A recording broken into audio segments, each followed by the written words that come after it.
Bu mahnı Cavid qardaşımızdan Hacı Talış qardaşımıza həsr olunub.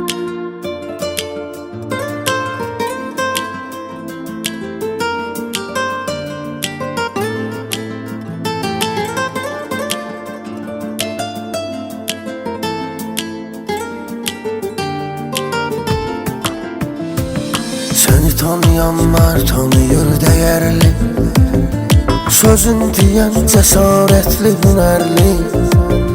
Sözün var şərəfli yaşa, həyat boyu değerli yaşa. Qoyma ki geçsin bada ömrüm. Səhv eləmir bu həyatda, oğul da var bu həyatda. Həsr eləyibdir ada ömrüm. Sen canavarsan canavar kardeşim, söyləyirik yaxşı ki var qardaşım. Həmişə səsdə soraqdasan, dostlar üçün dayaqdasan. Həci sən ürək sirdaşımızsan. Fəxrimiz, iftixarımız, qürurumuz, vüqarımız, bizim əziz qardaşımızsan.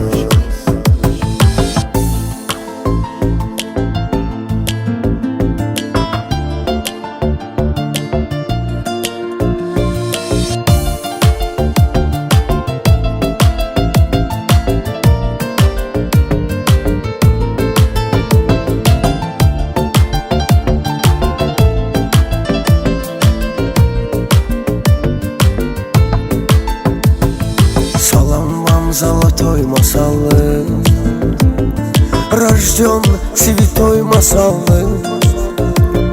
Есть талышым вечно салам, от души сердечно салам. Ай, салам алейкум масалы.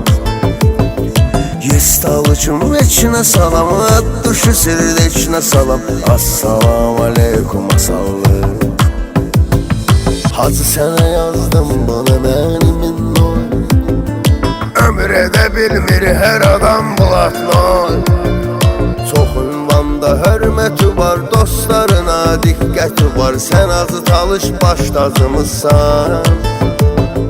Dostlara sadiq yaşayan, hörmətə layiq yaşayan bizim əziz qardaşımızsan.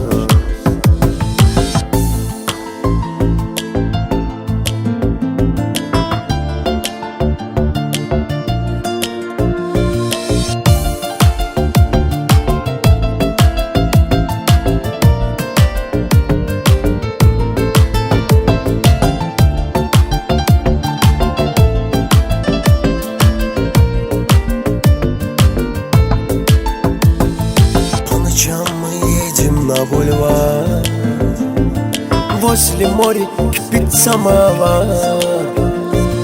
Там окличная чайхана, курит